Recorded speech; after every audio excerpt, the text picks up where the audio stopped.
Olá pessoas, hoje no canal eu vou falar a história do Vlad III, que foi príncipe da Valáquia e que futuramente iria inspirar Bram Stoker a escrever o livro Drácula.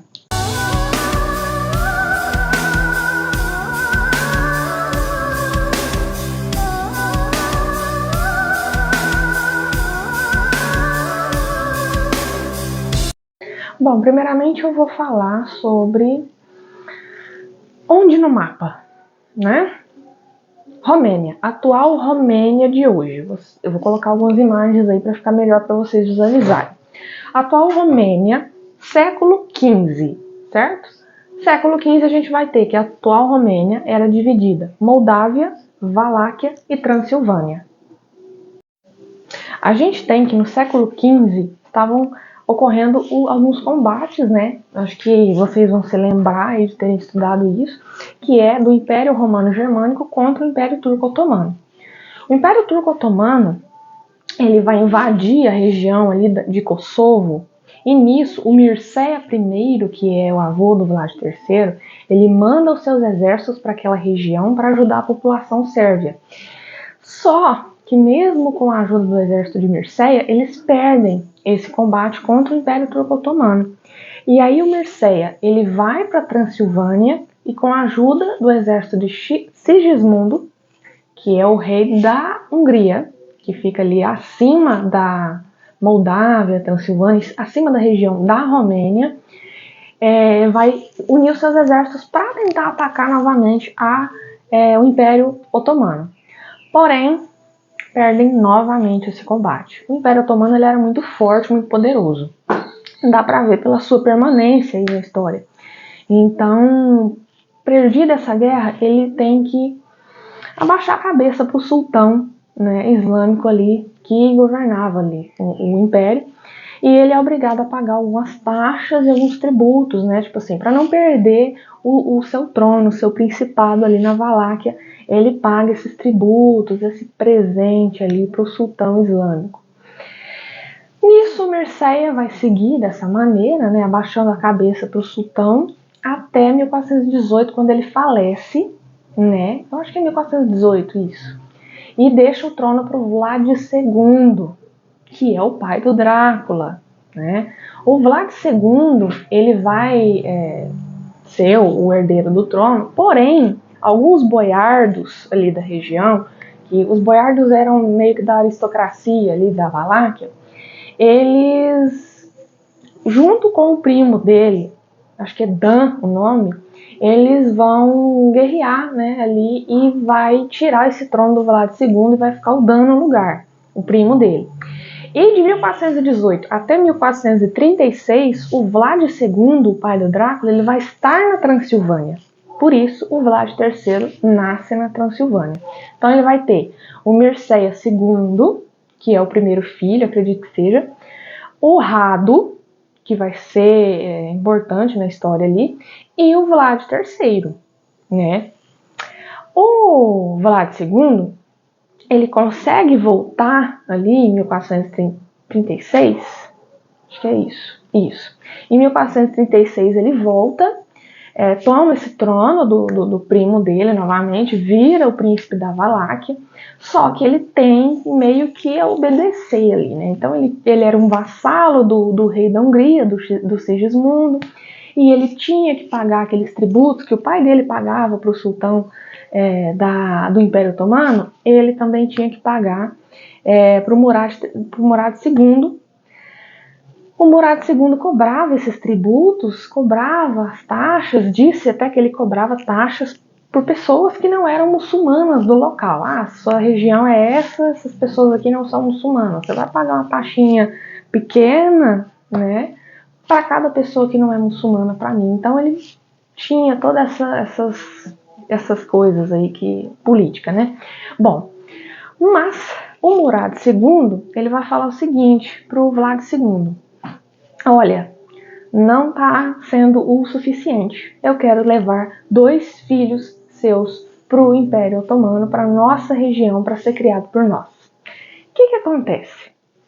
O sultão que cobrou os tributos lá do Mircea I, que é o sultão Maomé I, ele criou uma parte do exército ali dele que se chamavam os janízaros.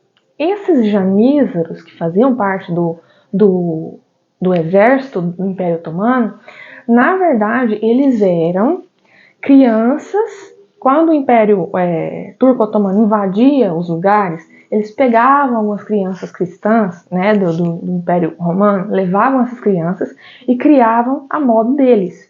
Então, ensinando a cultura deles, o idioma deles, a religião principalmente deles, para tornar eles, converter eles ao islamismo, para tornar eles muçulmanos e do exército ali, enfim, lutar por eles na guerra.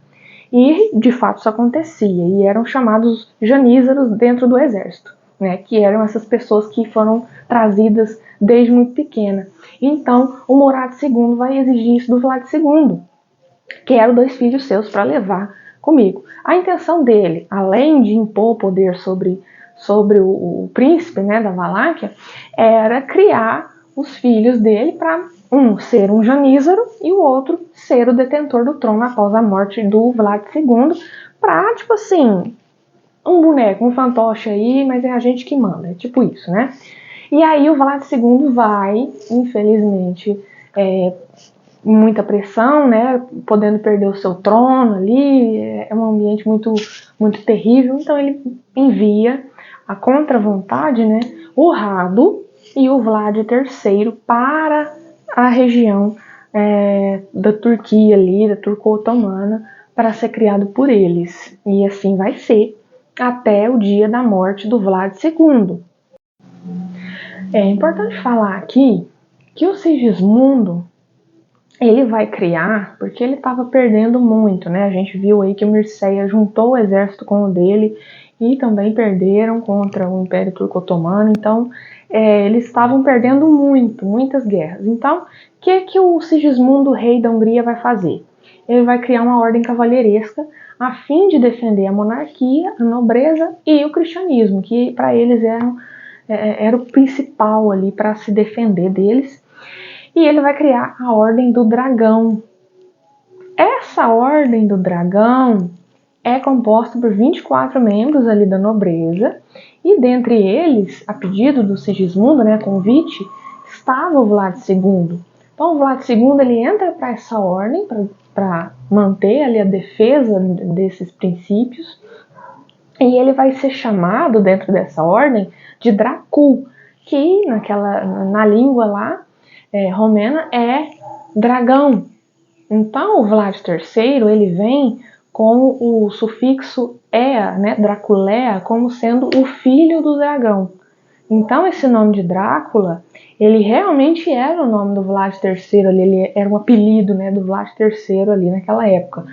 Então o Bram Stoker, quando ele cria o personagem, ele estava realmente pegando esse apelido que o Vlad III tinha para criar o seu personagem.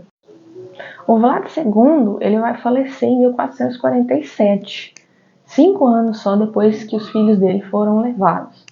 Então, o Murad II ele exige que Vlad III volte e assuma o trono como príncipe da Valáquia, né? E vassalo dele, porque o Rado já era um janízaro, já fazia parte do exército ali do Império Turco-Otomano, então o Vlad III foi incumbido de ser o príncipe da Valáquia pelo Murad II. Só que o Sigismundo, o Vlad volta, né? O Vlad III volta ali para a região da Valáquia e governa 1 ano, até que o Sigismundo invade ali e toma o trono, junto com os boiardos, né? Aqueles nobres que eu falei anteriormente. Então eles vão invadir e vão dar o trono para o João Corvino. E o Vlad III ele tem que sair daquela região da Valáquia ali. O imperador, o sultão Murad II, ele vai morrer em 1451. E aí o Maomé II, que em alguns documentários, alguns livros aí, eles vão tratar no nome turco, né, o Mehmed II, ele vai assumir o trono do pai dele e ele vai ser o responsável pela invasão da Constantinopla em 1453, matando ali o Constantino XI, que era é o imperador daquela região ali. Eu não sei se eu estou falando corretamente, mas enfim. Ele mata o Constantino XI e toma Constantinopla para ele. Esse fato aí da queda da Constantinopla, da invasão pelos turco-otomanos, vai marcar o fim da Idade Média e o início da Idade Moderna. Então é um acontecimento e tanto. Tem muito material falando sobre essa conquista aí pelo Império Otomano em cima da Constantinopla. Né? Então a Constantinopla passa a ser parte do Império Otomano, passa a ser a sua cidade capital. Em 1457, o Vlad consegue retornar, tomar o trono da Valáquia e se tornar o príncipe da Valáquia. Então agora que são elas. O Vlad III se torna príncipe da Valáquia e o Maomé II é o sultão do Império Turco-Otomano. É o cara ali mais forte do exército do planeta, né? O exército mais forte do mundo, e o Maomé II é o chefe, né, desse exército. Então vai começar aí a nossa história, os acontecimentos macabros que vão dar origem ao personagem Drácula. Bom, Rado, como já foi dito, ele se transformou em um janízaro, então ele era o comandante ali, ele também tinha uma posição de destaque no exército turco-otomano, e ele realmente se converteu. Ele é um islâmico, ele é muçulmano, ele é defensor do Império Turco-Otomano e braço direito ali de Maomé II, mas o Vlad III, não. O Vlad III, ele vai fingir, né, essa conversão, mas ele não se converte. O Vlad III, ele foi muito torturado naquela região ali, porque ele era um rebelde, né? Ele queria saber, ele queria questionar, ele queria contestar o poder deles, então ele vivia sendo torturado. E a raiva também de ter sido tirado do pai, enfim, muita coisa fez com que ele ficasse com um verdadeiro ódio do sultão e com muita raiva do Maomé II ali também, de todo o Império Turco-Otomano, então ele queria muita vingança. E ele foi um homem muito frio, muito perverso. Então, tem quem entenda, tem quem não entenda, né? Mas vamos lá, começar a história. O Vlad III, príncipe da Valáquia, também tinha que pagar aqueles tributos lá que o Mircea I pagou, que o Vlad II pagou. O Vlad III vai ter que pagar também. Só que quando o Maomé II manda ali os janízaros, os seus diplomatas, irem buscar esses tributos, essas taxas e tal, em determinado momento o Vlad III fala: eu não vou ficar pagando isso não vou. E aí ele assassina todos esses janízaros que foram ali para buscar esse dinheiro, essas quantias. Ele vai matar todos eles, né, o seu exército ali, os seus homens que receberam treinamento dele, né, porque ele foi criado ali entre os turcos, então ele recebeu todo o treinamento de guerra deles. Então ele vai repassar isso para o exército dele. E o exército dele vai ficar muito forte, vai entender todas as estratégias que ele aprendeu por lá. Então eles vão ficar tão fortes quanto eles. E eles assassinam todos esses como é que eu posso dizer? Esses janízaros que foram lá buscar esses tributos, né? Então ele já não estava pagando essas taxas, ele estava assassinando os que iam lá buscar, os que iam cobrar, e isso estava deixando o Maomé II um pouco irritado. O Vlad sabia que uma hora ou outra ele ia tentar invadir ali o território para pegar, né, o trono dele, para tirar ele dali, assassinar, enfim. Então ele começou antes. E o Vlad III, ele ficou conhecido como não só fazer a guerra em si, mas também a guerra psicológica. E é por isso que ele ficou tão conhecido e ficou tão marcado na história. Vamos lá. O exército turco-otomano, os janízaros, eles até iam para aquela região para poder cobrar ele, para poder tentar invadir ali, mas eles não conseguiam devido à sanguinolência do Vlad. O Vlad, ele vai fazer o seguinte, ele e os seus homens, alguns de seus homens, vão começar a se vestir como os janízaros. E saem, né, da região da Valáquia ali, para perseguir esses janízaros nos treinamentos, nos passeios, enfim. Eles saíam para perseguir esses janízaros e começavam a matar eles, assim, terrivelmente. Matar muitos deles.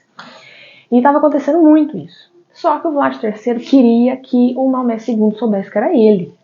Ele queria falar, sou eu que estou fazendo isso. Então, qual que foi a marca que o Vlad deixou nesses mortos para que... Então ele fazia coisas muito piores. Ele pegava também, como uma estratégia de guerra psicológica, pessoas doentes, com peste bubônica, com doenças que não se conhecia, enfim, todos os moribundos ali, todas as pessoas doentes que eles encontravam, eles levavam ali para a entrada da Valáquia, né? Não era a região da Valáquia, era na entrada ali, como uma forma de espantar os janízaros que iam tentar entrar no território dele. Então ele colocava essas pessoas doentes ali, ele contaminava as fontes de água, que aí não tinha como eles beberem água, ele matava os animais, ele mandava matar todos os animais que tinham por ali perto, para não ter comida para os janízaros, para os soldados. Tinha os empalamentos, que ele empalava essas pessoas e colocava ali também na entrada da Valáquia, mesmo para causar um terror. Então era um cenário muito horripilante, quando eles vinham tentando invadir, né? Pessoas doentes, causavam muito medo. Naquele tempo não se tinha noção do que provocava as doenças, então eles tinham muito medo. Esses doentes morriam, eles empalavam e colocavam ali, então se criou uma floresta de empalados antes de entrar ali na região da Valáquia, com tudo contaminado e tal. Então era um cenário muito terrível, realmente. Todo esse cenário de horror estava sendo conhecido, né? Ele estava ficando conhecido ali no Império Romano, na Europa ali, por estar fazendo isso, por ser tão poderoso, por esse método tão terrível que ele usava. Ele estava ficando muito conhecido, né, em toda a região. Então ele escreve uma carta pro Sigismundo, o rei da Hungria, pedindo ajuda, né? Porque ele estava conseguindo ali manter o exército longe daquela região, mas ele precisava, né? Se ele tivesse tido a ajuda do rei da Hungria, um exército mais forte, mais pessoas para ajudar, muito provavelmente, perdão, eles estariam conseguindo levar esse povo para longe dos seus territórios. E a resposta do rei da Hungria foi nada. Ele simplesmente deixou o Vlad III às traças. Tipo assim, eles vão invadir seu território, se vira. Se eles vão chegar aqui depois, aí a gente vê o que faz. Mais ou menos isso, né? Sigismundo simplesmente ignorou o Vlad III. E aí o Vlad continuou com seus empalamentos, com todas aquelas... Bom, essa guerra ela vai se manter ali até 1462, quando o Vlad II é preso. Por quem? Sigismundo, rei da Hungria. Então ele é preso e levado para a região da Hungria. Só que ele consegue voltar depois, em 1476, mas aí aquela região já estava muito... O Império Romano Turco-Otomano já estava muito forte ali. Ele acaba sendo morto e a sua cabeça exposta na Constantinopla. E é isso, né? Então o nosso Vlad, ele deixa uma marca muito intensa ali de terror, mas e de persistência também, né? Porque ele pega o trono, aí depois o Sigismundo toma o trono dele e coloca o João Corvino. Depois ele volta e conquista o trono novamente. Depois ele é preso e levado embora. Depois ele volta e conquista o trono. Então ele era muito persistente, lutava muito ali. Então ele foi o maior herói naquela região ele não deixou o Império Turco-Otomano invadir e matar a torta e a direita como eles queriam, né? Ele defendeu ali com unhas e dentes e ele usou de guerra psicológica para manter eles distantes o máximo que ele pôde, porque a intenção não era das melhores para aquela região ali. Existe um quadro, eu vou até colocar a imagem se eu conseguir, do Vlad III se alimentando, né? E tinha uma mesa muito grande, muito farta, né? E ele estava ali se esbaldando, almoçando tranquilamente em frente à floresta de empalados. E esse quadro, eu li isso, né, em um lugar uma vez. Esse quadro inspirou Bram Stoker a criar o personagem ficcional Drácula como um vampiro, né? Porque ele não se importava, né, com toda aquela violência. O método que ele usava para assassinar era um método muito, né, gerava ali muito fluido corporal vermelhinho. Então, o Bram Stoker, ele coloca ele como um vampiro, né? E ele tem essa imagem aí desse quadro dele se esbaldando em comida em frente a todo esse cenário aí de fluido vermelhinho. Então, o Bram Stoker, ele se inspira para criar o Drácula como um vampiro a partir disso, né? Tem muito mito, muita coisa que era falada, que o Vlad assassinava, comia a carne de quem ele matava, bebia o sangue, mas isso aí eu acho que já fica mais pro território da imaginação. Enfim, como uma grande fã do personagem Drácula, eu adoro ler os conteúdos que falam sobre a vida do Vlad III. Eu posso ter errado alguma informação, tudo foi a partir de leitura, de documentário, mas pode ser que eu tenha me esquecido de alguma coisa. Então, quem tiver aí uma informação, alguma crítica construtiva e tal, pode deixar o comentário, deixa o seu gostei para mim, compartilhe esse vídeo com quem você também gostaria, né, que conhecesse essa história do Vlad III. E eu vou trazer depois um outro vídeo contando falando um pouco sobre livro mesmo, o livro do Drácula ficcional mesmo. Vou falar também sobre os filmes do Drácula, que tem vários filmes, né, principalmente do século passado, tem muita coisa do Drácula aí nas artes, e eu vou trazer com certeza. Eu espero que vocês tenham gostado. Muito obrigada e até a próxima.